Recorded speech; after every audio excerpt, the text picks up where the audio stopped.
What is the rudest thing that a guest did to your pet in your home? I have two cats. A 7-year-old orange tabby named George, and a 2-year-old black cat named Theo. I've had George since he was a kitten, when my college roommate found him behind our apartment building during finals week. He's always been the sweetest, most gentle cat you could imagine. He literally greets everyone at the door and has never hissed at anyone in his life. Theo I adopted from a local shelter after my breakup last year. He's more reserved, but still friendly once he warms up to you. They're basically my family at this point. So my friend Nancy recently started dating this guy Cairo. We've all hung out maybe 4 or 5 times at bars and restaurants, and he seemed okay, kind of loud and opinionated, but nothing major. He's the type who always has to one-up everyone's stories and knows everything about everything, but I figured he was just trying too hard to impress everyone since he was new to our friend group. Last Saturday, Nancy brought him over to my place for what was supposed to be a movie night with some other friends. Everyone else had to cancel last minute because of a stomach bug going around. Apparently the new Thai place downtown isn't as great as the reviews suggest, so it ended up just being the 3 of us. The evening started fine. George did his usual welcome routine, rubbing against everyone's legs and showing off his belly, while Theo watched cautiously from the cat tree in the corner. Cairo made some comment about how he isn't really a cat person, and grew up with real pets like German shepherds. But whatever, not everyone is into cats. We ordered pizza, opened some White Claws. Cairo made sure to tell us how he usually drinks craft beer but would settle for White Claw,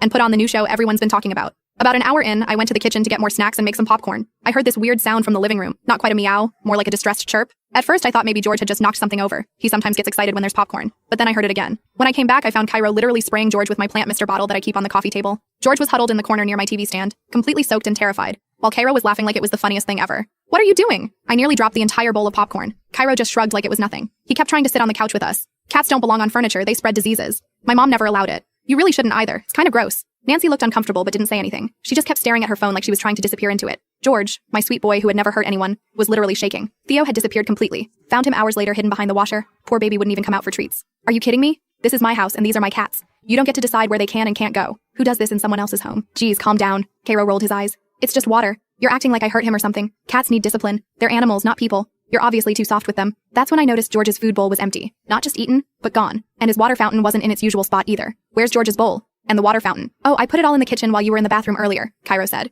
You shouldn't feed them in the living room. It's unsanitary. My mom's a vet tech, so I know about these things. You should really keep them on a feeding schedule too. Free feeding makes them fat and lazy. I lost it. You moved my cat's food without asking? What gives you the right to come into my home and reorganize my pet's things? They live here, you don't. Nancy finally spoke up, but only to try to smooth things over. He's just trying to help. Maybe we should all calm down. Help? He terrorized George and probably traumatized Theo. Did you see how scared they are? This isn't helping. This is being a controlling jerk who can't respect boundaries. Cairo started arguing about how I was being dramatic, and how this is why people think cat owners are crazy, but I stood my ground. Nancy tried to mediate, suggesting we all take a breath and talk about this rationally, but I was done. I told them both to leave. As they were leaving, Cairo had the audacity to say, you know, this is why you're single. You care more about cats than people. It's kind of sad, really. It's been 3 days. Nancy sent me a long text saying I overreacted and that Cairo feels bad. Doubt it. But I haven't responded. She also said he was just joking around and didn't mean to upset me or the cats. George is still acting weird. He's been clingy and nervous, especially around the couch area. He used to love napping there, but now he'll only sit on it if I'm there too. Theo finally came out of hiding but runs at any sudden movements. I've never been so angry.